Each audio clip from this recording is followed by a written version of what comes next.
Hello, everybody. Welcome to 3IQ's first webinar of the new year, Digital Asset Integrity 2023 Players and Protocols. Today, we are joined with Mark Connors, Head of Research at 3IQ Corp.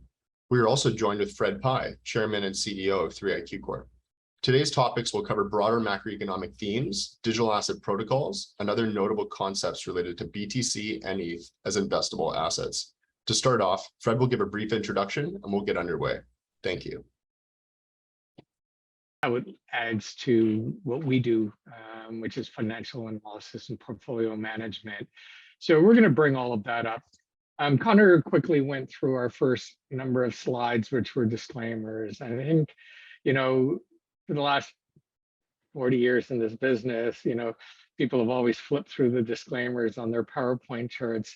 I want to bring up one quick point, is those disclaimers actually, as much as they take up 3 slides to look at these disclaimers, when people realize that we operate in a regulated environment, that we are monitored by the Ontario Securities Commission, other regulators around the world, these disclaimers are there for a reason. They're there to protect you, to protect your clients, and to protect our investors. And so we do add them. We do have to go through them. I won't read them. But this is just a reminder of where we're playing. Where's our sandbox? Our sandbox is in the regulated space. I am a big believer that, not your keys, not your coins. We are the keeper of the keys for regulated platforms in Canada. Other mutual funds on our ETFs and our closed-end funds, other global macro products and hedge fund managers all over the world are using 3IQ products because we sit in a regulated platform and we play in a completely transparent world. So on that note, thank you for those disclosures, and I apologize for the motherhood statements, but that's really who we are. We've just seen too many bad players, kind of taint this industry. Now, I always remind everybody who asks us, whether it's CNBC or whether it's Bloomberg Television, that bad players are the players in Bitcoin. There's nothing wrong with Bitcoin. There's nothing wrong with Ethereum or Avalanche, Algorand, Cardano, Solana, Tezos, Polkadot, and the rest of our big fans that sit in our global crypto asset fund. So on that note, Mark, let's talk about it. 2022, as we mentioned, was a pretty crappy year. At any time we look at a 3-year perspective of Bitcoin on these windows, it really comes back and says, wow, these are asset classes we should be invested in. Yeah, and I think you can't start the conversation about 2023 without just touching on what happened in 22. And, our friends at Masari put something out and said that they went back to Rocky 3 and Clubber Lang's prediction for the fight, which was pain. And the reason why I like that, not just because we like his report, but really that film was in the 70s. People are going back to the 70s as a reflection of the last time we had inflation or the kind of bond losses. So, I think it was a thoughtfully chosen analogy. But I think when we look at what 2023 holds, and we've talked about it, Fred, in our business meetings, we are building. We are not going out and following or even what the centralized players did. It is a time to build. It's Rocky 4, Fred. It is taking your training into the mountains alone to focus on your business, put the noise away. And that is how I extend the analogy from the pain of 22, it's into the promise of 23, focusing on your knitting, back to basics. As you said, it's about applications. So to this graph that hopefully people are able to see here, which is in our presentation, the first graphic, it sets a stage. 2023, we think, will have the kind of return profile that more mimics the longer term pattern. Why? We have adoption, and we still have problems in traditional assets. So I'm just going to finish by saying, Fred, before I go back to you, in that our entire thesis for 22 was that there was a problem in traditional finance. It's debt, it's debasement, it's crowdedness in equities. There is a remedy in blockchain, and you noted it right from the beginning with the ability to have more efficient transactions from a trade standpoint, and governments are absolutely looking to that. Just look at the UK Secretary of Finance stating that FTX is not going to derail their plans for a stablecoin. That just came out this week. And then lastly, there's an urgency. So there's a problem in traditional finance, there's a remedy in blockchain, and that there's an urgency because there's still a problem in traditional finance. And let's look at this graphic here. Fred, when you are talking to people, are they more interested in, as investors, are they more interested in the opportunity going towards it, or are they running away from their current old time bond and equity portfolio?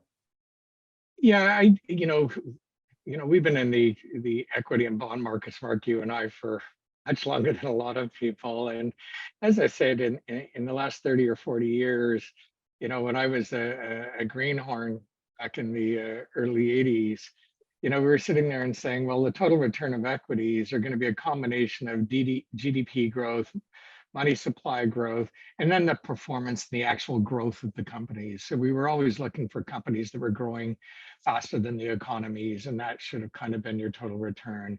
But there are periods where the company valuations, seem to exceed and extend, and then they always come back to where they have been. And that's kind of when we look at this chart here, Mark, and you're saying, okay, back after the financial crisis in 2008, we were right down to a perfect level of the price of stocks was literally mimicking economic growth plus money supply, and money supply growth plus the growth rate of the profits and everything else in the industry. Since then, the liquidity has just pumped so much cash into it that expansion of money supply ended up in a 5x movement in the price of stocks. So we don't know where that corrects. I still think we're in the early innings, obviously, of this new technology. We've seen it before. I remember, getting my head handed to me in the first crash in 1987, after being in the markets, and, we were bulletproof because the market went straight up from the late 70s to kind of 87. And there's no point in buying stocks. You might as well just buy call options on everything, because it's like shooting fish in a barrel until all your call options became worthless because they all expired 3 to 6 months later. So these are all lessons that people learn. And again, we're in a group now that understand the technology. They're now starting to learn and understand the corrections. But I think what we're going to see is we're going to see significant increased allocation to digital assets and the technology that backs digital assets, specifically Bitcoin, which is your first step, and see that move forward. Thanks. So to your point on that, there are precedents for overvaluation, and I think this almost straight line up, at least is not any kind of duration of loss since 2008. That is the problem that we speak to, and I don't know what would keep it. I don't think we're going to revert back down without a credit default cycle. And again, that's one of the hanging chads, as we say in traditional finance. Crypto did have a default cycle. A lot of the bad actors were taken out. It allowed you to look at what performed. I mean, Connor Loan, our head analyst, was talking to me the other day. He said, look what happened with Celsius. When Terra Luna was blowing up, where'd they go to meet collateral call? They didn't go to the banks. They didn't go to the other CeFi. They paid everything off on Uniswap. They paid off the DeFi over collateralized protocols because that was going to be taken from them. So they had to meet the calls on the higher integrity DeFi. And I think that it just proved out, and that is around today. And obviously Celsius is not. So, when I look at this graph, I see, as you said, risk to equities, and you sure would want to be buying equities after the 2008 default cycle, as this shows. And I think that's where we are in crypto. I think in digital assets, we've had a default cycle, and these animals survive. So that's, I think, the clearest analogy I can make about running towards, Bitcoin, Ethereum in particular right now. Even if you don't want to run away from equities, you should definitely pick up raise your eyebrow, read our report, ask questions, because this is a wonderful entry point.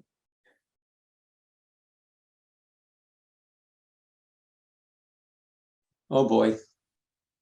All right. I think when you put this chart in the package, I went, yeah, we obviously knew that jet to GDP has experienced, but I think that it shows really where we sit in a historical basis, and knowing that it did take from 1945 till the inflation years of the 70s to come back, but we've got inflation now. Is that some of that going to make this recovery a little quicker than what we saw after World War II?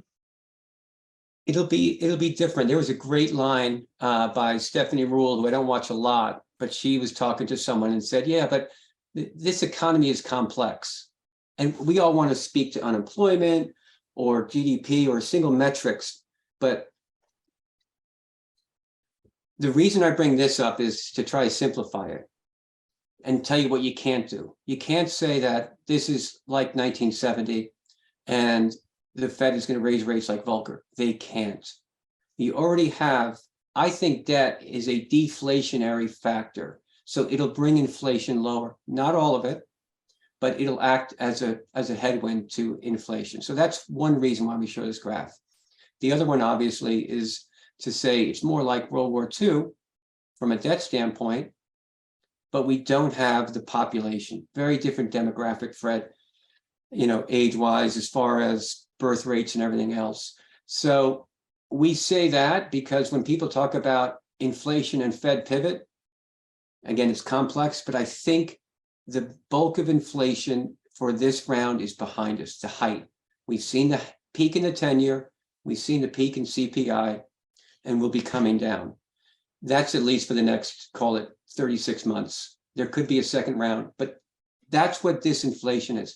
And that's why people are running to Bitcoin or technology, because we got to be more efficient, because we're still paying for yesterday's debt load. So we have to, whatever we do going forward, it has to pass a higher hurdle of efficiency. So that's kind of what this graph tells me. And you can't fake, you can only grow your way out of debt. Not going to happen. Inflate, we're trying, or you can default. And that's something that obviously people want to talk about. So what does that mean? You gotta contend with it. And that's why this technology, Bitcoin, that's why the Fed, Dallas Fed came out with a report. They're not ignoring it. So that's where I think this, that's what I think this graph tells me. When we go back to the return profile, so we had the returns, the 1 year and 3 year. If we look at the actual annual returns, sorry, go to the third slide here, Connor. We jumped into debt there because it was such an important part. But if you go to the slide, we look at the annual returns. And I think one thing I want to iterate is if we take a look at the 3 years following any one of these bad years, Bitcoin tends to have a really impressive run. And I want to remind everybody that what we're doing now is we're making sure that 3IQ and some of the other really regulated players are in a great spot to see what happens in the 2024 halving event. A lot of people said, well, again, we're here to talk about players and protocols. A lot of people say, well, the next shoe to drop is the debt levels of the miners. I think we've seen already the mining companies that were in trouble already sort out. I think they're going to be happy with the 18,000 Bitcoin price. But the reality is there's certain governments in Canada were not oblivious of that the wrong people are in charge of deciding, who's going to support what technology protocols. So we've recently seen, Quebec go on a hiatus. We've seen British Columbia have some movements away from, Bitcoin mining. I think our industry and our call to the government is the government should be the positive and encouraging players. The government shouldn't be the people putting up roadblocks. And I like to say that in our court case that we won a number of years ago, it was very important for us to see that, um, that the Ontario government actually insists that that businesses that are pro-technology are to be, embraced and enhanced. And I'm very disappointed to see that across Canada, we've seen all kinds of these companies or these governments, through their regulated electricity and power contracts kind of go against the spirit of what we're trying to create. I still think Canada should be a powerful horse in Bitcoin mining, especially leading into this next halving in 2024. But if we come anywhere close to 11, 12, 15, 16, 19, 20 in 23 and 24, I want that return profile as part of my diversified portfolio for my clients. Yeah, Fred, you talked about mining and it's like a hot point. People say that, it's not efficient. And one thing the reason we have slides and we're talking, usually, sometimes it's better to have a fireside chat, just have Fred and I engage each other, but we want to show data. We think after what happened in 22, when you had the charlatans and the miscreants kind of, slander or, cause so much reputation and actual economic loss, that we want to be data first. So that's why we're focusing on it. In the FTX hearings, we heard people say absolute lie or just wrong information about mining, about nodes, about the decentralization of Bitcoin. So when you bring that up, Fred, about mining, there's a tremendous amount of information to show that the Bitcoin miners are over 50% renewable energy, not fossil. That's nothing that is going to get headlines, but it's a fact.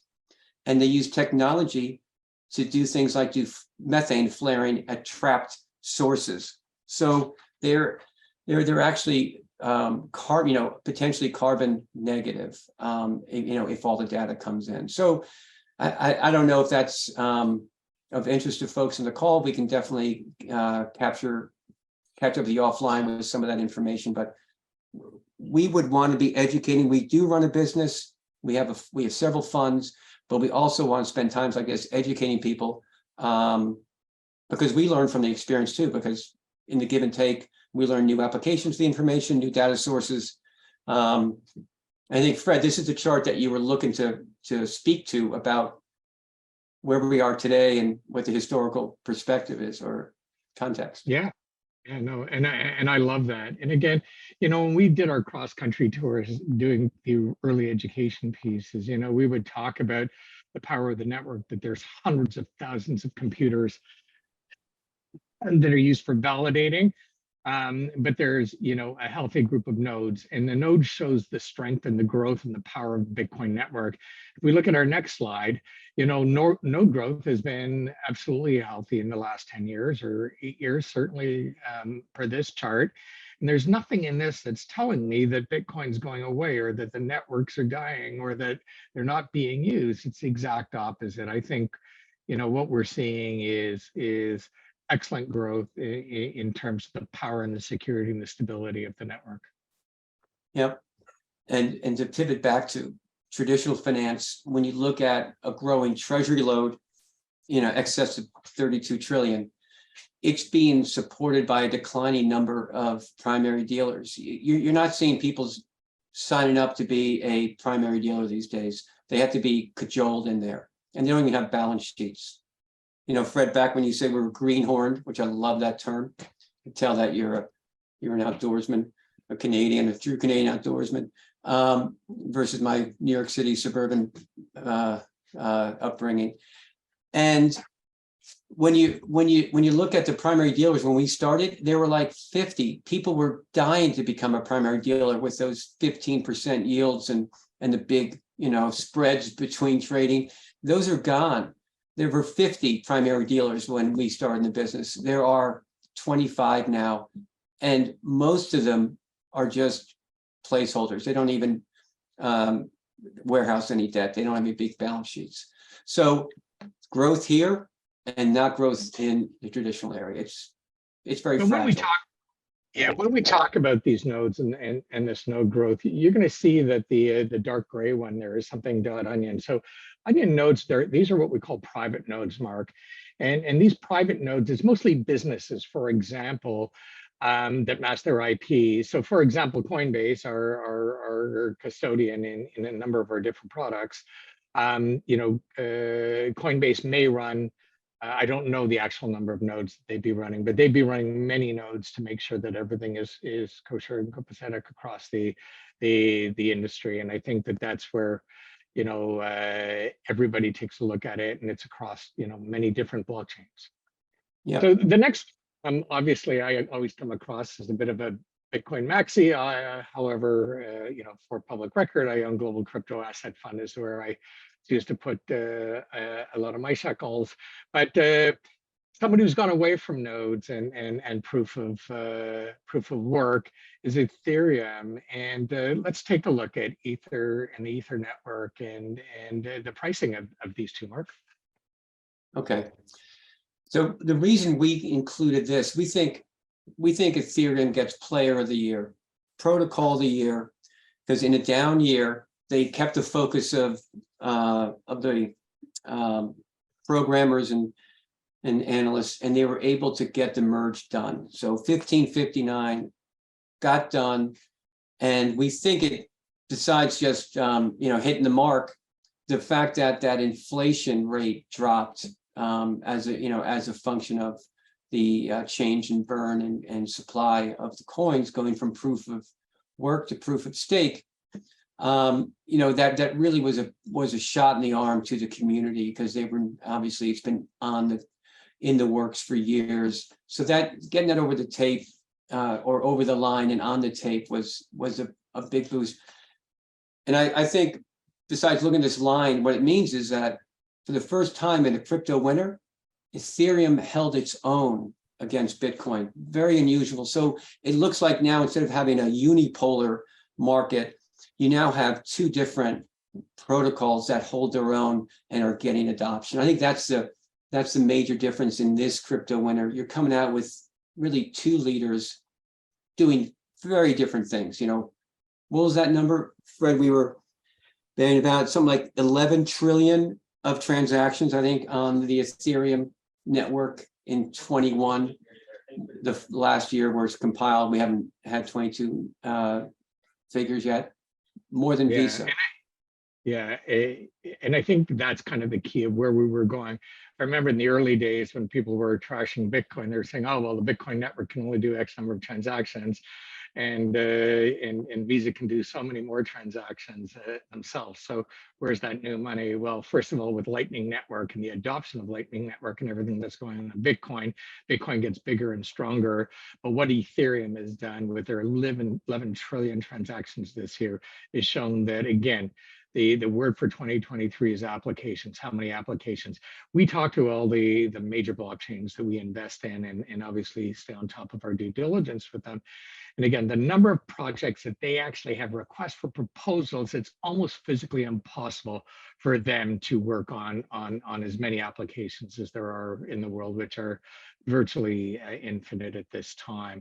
But let's go back to Mark. You and I could go on for hours, but our friends here that are listening, we want to get back to get to their questions as quickly as possible. But let's go back to the death of the 60/40 portfolio. And again, this didn't come from crypto people. This is coming from every portfolio, stock, equity, bond analysts that I said that say the 60/40 is dead.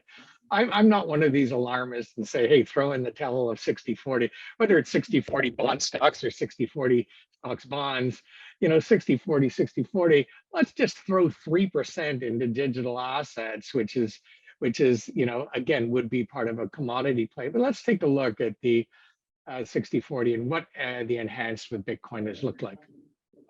Awesome. Yeah. I mean, obviously 2022 was like the worst, not like the worst year for the 60/40 fund. The 10 years had a tailwind since 1981, dropping from 16% down to below one recently. So the move higher here, caused a 15% drop in the 10-year. The S&P was down almost 20% year to date. So that combination, it's hard to make that up in volume, Fred, when you're down, when both things are down. So what we did here is we said, what happens if over the past 5 years, and we did this over 3 years, 10 years, 7 years, 5 years, and 3 years. And when you take a 60-40 portfolio and you put just 3% Bitcoin in, it, as we see here, it provided more return in the 60-40 enhanced, the Bitcoin enhanced fund, versus the standard 60-40 portfolio, which we use the Bloomberg model.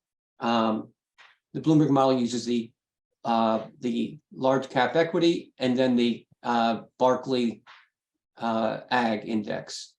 That's why we show the constituents there as well. So it made more, but here's the kicker, and this is the part, if there are investment analysts on the phone, FAs, et cetera, or FCs rather, please give us a call on this. This is one of the biggest unique elements I think get underreported. Bitcoin actually reduced volatility in the portfolio. So yeah, you can have better risk-adjusted returns, which means you make less money on a lower vol, but rarely do you add something to it where it increases the return and decreases volatility. That just, and that's including all of 2022. Pretty tough year. So if we take a look, Mark, at the 3% weighting, if we go back and take a look at it, what it looks like today, show us, that's the next slide. Show us where we're at and why we would probably rebalance. Yeah. So the benefit of this comes in two ways, which is why when Fred mentioned our outsourced crypto investment office, AKA also an outsourced CIO in traditional world, by not just putting Bitcoin in, but by rebalancing it, that's how we're harvesting this very unique return profile. So there are three things. Choose the asset, the right one. Make sure it has positive skew,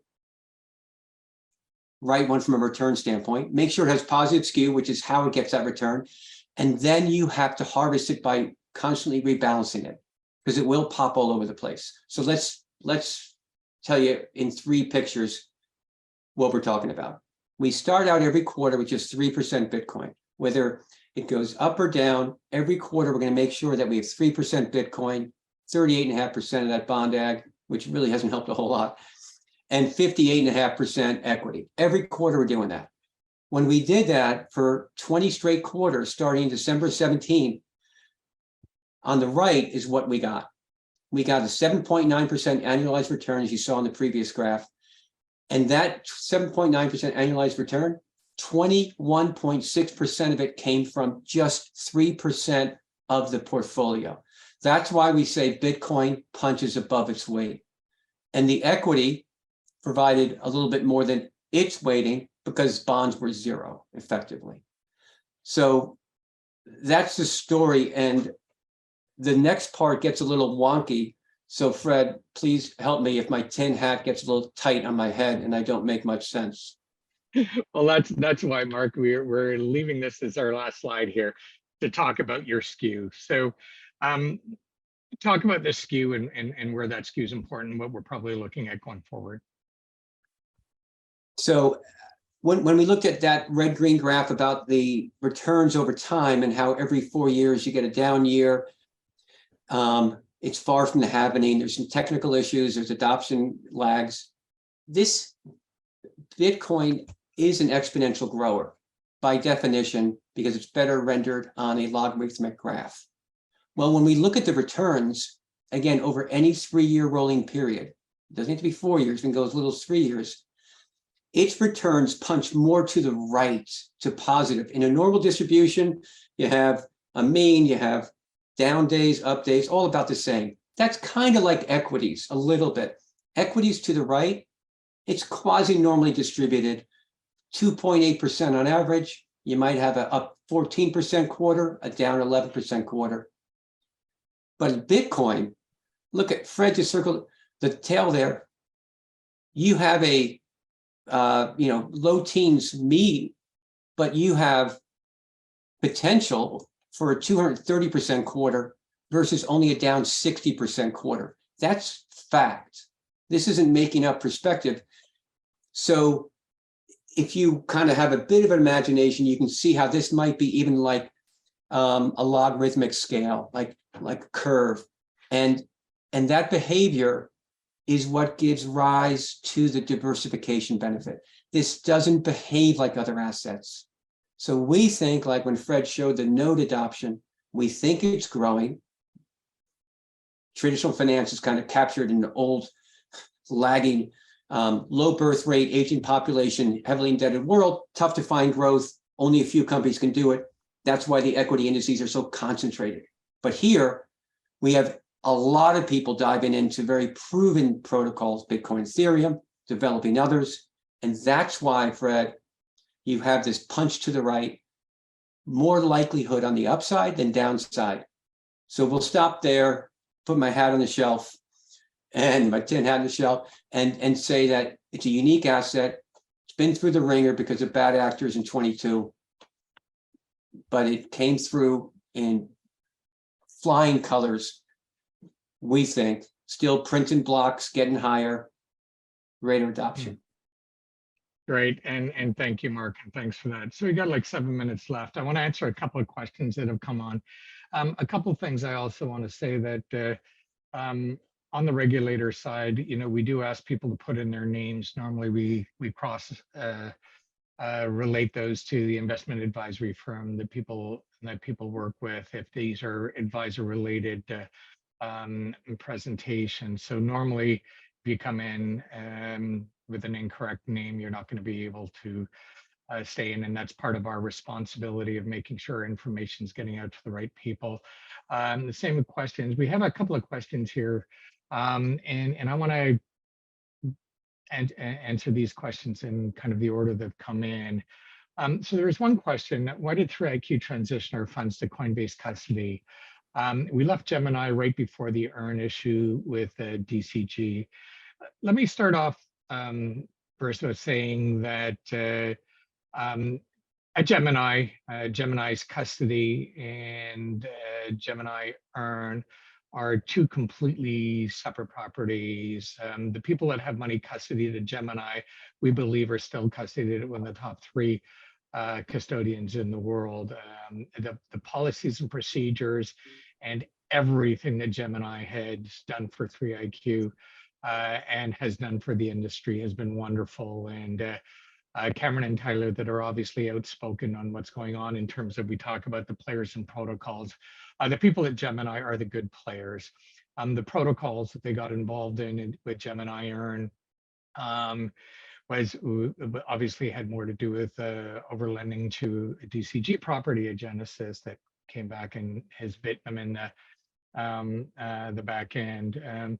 For the record, many of you know that we had a digital yield product. Our digital yield product had been liquidated very early. It went to cash and did not lose one penny in the entire digital collapse or the the income-led collapse. So if you have assets with Gemini, we stand behind them 100%. The reason we went to Coinbase ties into another question that we have here. What's 3iQ's approach and thoughts on expanding portfolio diversification to other digital assets apart from just Bitcoin and Ethereum? We are obviously supporters of those other assets. And again, a lot has to do with the number of blockchains that we look at. We believe, let's say there's a dozen or half a dozen that we like, are those, again, that are developing and growing based on intelligent applications, whether that's Algorand, Avalanche, Cardano, as I said, the rest. You can find them all in 3iQ's global crypto asset fund. That fund has been around now. It's got a 4-year. I'm not sure it's posted its 5-year return yet, but it's one of the oldest digital asset funds in the world, and we're very proud of it. And even though it's heavily skewed to Bitcoin and Ether, kind of in market capitalization, I believe these other tokens are going to help us on a little more leverage on the performance side. So my personal money would be increasing our investments on that side. And the reason, one of the reasons to move over to Coinbase was because Gemini doesn't custody a lot of the other assets that we have. So our institutional demand is looking at other assets. Like we have, we saw today that Amazon, AWS and Avalanche, are creating nodes for the Avalanche applications. Well, people say, well, and how can I get a good investment in Avalanche? Well, Avalanche is in the Global Crypto Asset Fund, and that's a way to get exposure to that. The same with Algorand, but you can't custody Algorand, for example, on Gemini. So we had to move over for a number of those reasons. And we changed our Canadian custodian from Sidel over to another Canadian solution. We wanted to show some support to the Canadian Trust. Sidel is an amazing trust company here in Canada. Our move was strictly financial and competitive advantages. We think we can get things done quicker, cheaper under the platforms that we are on right now. So our switches were there.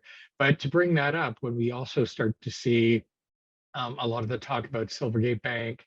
Silvergate Bank, as many of you know, is the banker to crypto in the United States. Silvergate Bank has been like an amazing investment for the last decade. Since we started, reaching out to them and opening up our bank accounts at Silvergate. But when we started to see the cash flows and the money flows out of Silvergate, we maintain all our accounts at Silvergate. We use them for facilities, but we keep, our job is to protect our clients' assets, which include cash balances in our ETFs and in our crypto asset funds, and those are not held at Silvergate at this time. And again, our cash balances are tiny. We're 99.9% invested all the time. We have another question here from Gary. Good to see you on the line, Gary. I think I'm 100 phone calls behind on most of the people that I see on this list. It's nice to see everybody's name, and I'm kind of a surprise guest here because we have research agreements with some of the best research organizations in the world, and Mark coordinates all of that. So one of our speakers today couldn't make it, so they stuck me in as a sore thumb. But good to see you, Gary. You had a question on what's our take on FTX, how it affects this sector. You know what? In the 80s and the dot-com bubble, specifically the dot-com bubble, a lot of the bad actors have to get kicked out and flushed out, whether that's Celsius or FTX or any of the others. We have to flush that out. But you cannot relate Bitcoin or Ethereum or any of the major protocols that we work with Sam Bankman-Fried or any of these people offering platforms. What it did do, and if you listen to kind of the Fred Pye manifesto, is people, with the problems of some of the other listed products around the world and discounts that are bigger than they should be, a lot of people, had to move to, a number of institutions said, oh, well, I can put my money at FTX or Binance. Well, forget, these are exchanges, right? We don't keep our assets on the Toronto Stock Exchange. Toronto Stock Exchange is an amazing organization, tight from A to Z. But our stocks are at CDS or behind the walls at RBC or TD or Scotia or BMO or RBC, ABC, and don't want to forget anybody, and all our other major independent advisors in Canada. So, we got a call. I got a call specifically from Bloomberg, and they said, okay, at what point in time did FTX fail your due diligence? Because you don't use FTX. I said it never even got to due diligence. There was no way 3IQ would move regulated money onto these exchanges of any kind of size. And it was like when we had Quadriga. I remember Sean Cumby, one of our original players here. We asked, Sean, do some due diligence on Quadriga. And he says, well, one of the co-founders changed his name and was in jail for fraud. So like, that's all the due diligence you have to do, We never got to anywhere serious with people like FTX. I think you can trust custodians such as Coinbase, which I have wallets for the record, and Gemini, and some of the others, and or keep your own independent wallets. Your best selection, obviously, is to hold a publicly regulated, listed fund. I think, and Gary, you have another thing. What are our positives? I'm going to answer my couple of positives and negatives this year. I think the positive is structural. I think moving into the next halving in 2024, we're going to see a run up to that halving. Then we're going to see it stabilize as people wait for the halving to come. But it's usually the 12 months following a halving where you get a major bull run. And I think if we can see Bitcoin move from 20 to north of 40, which was the first stop after its 50% retracement, which was kind of more in the 30, 32 range, I think it's going to be an extraordinary year. So I think we've got some great returns. I think 18 to 36 is a good potential target for Bitcoin this year. And then we see what happens after the halving starting at the end of next year. I am concerned that we haven't seen the end of the fallout in the Bitcoin mining area. For the record, I am a shareholder and on the board of directors of a Bitcoin mining company.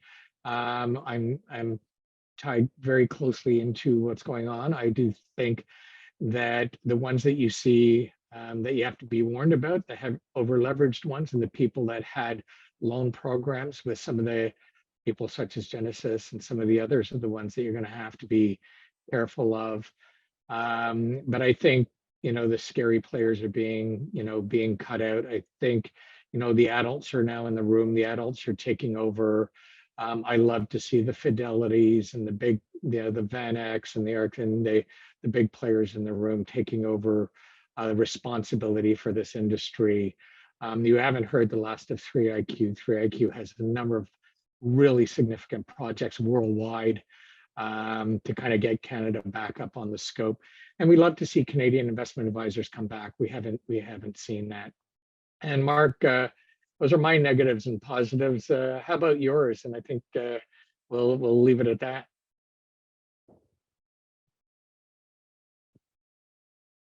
You're on mute, Mark, there, sir.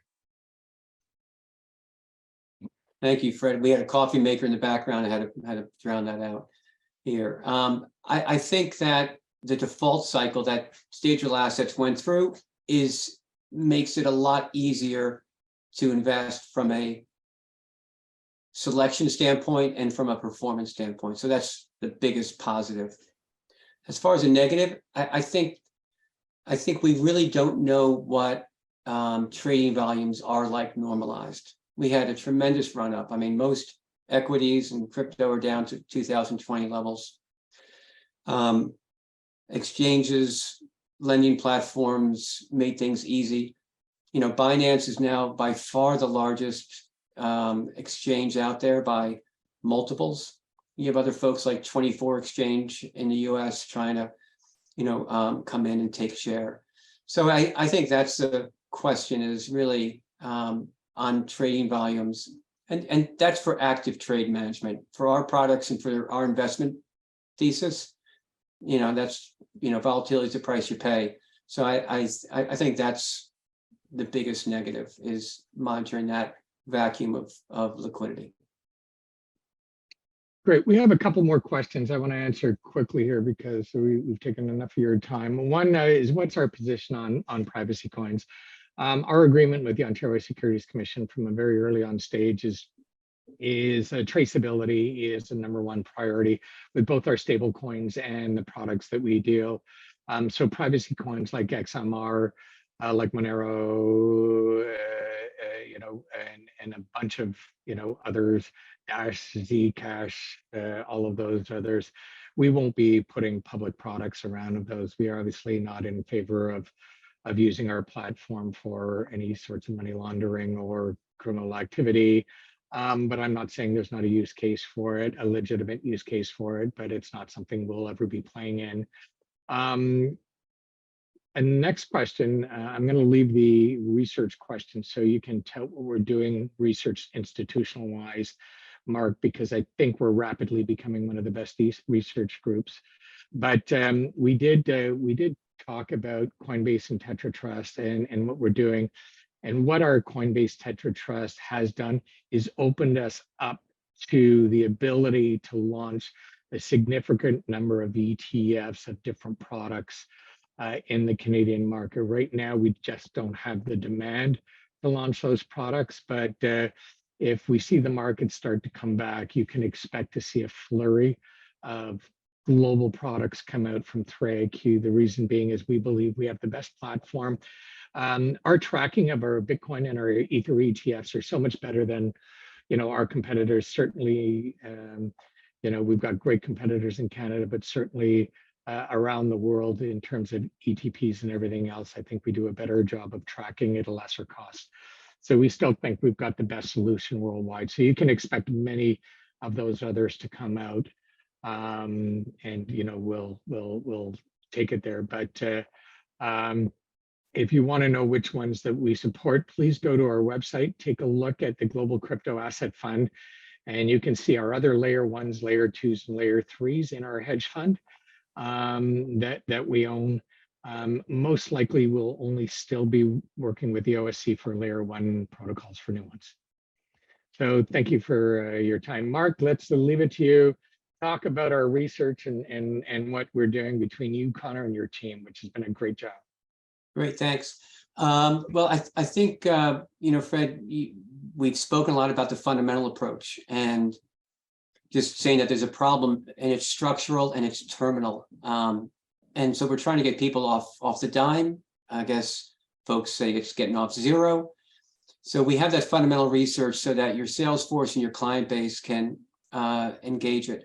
Now, from a bottom-up standpoint, what we're doing in 2023 is we are working to create factors that support the trilemma.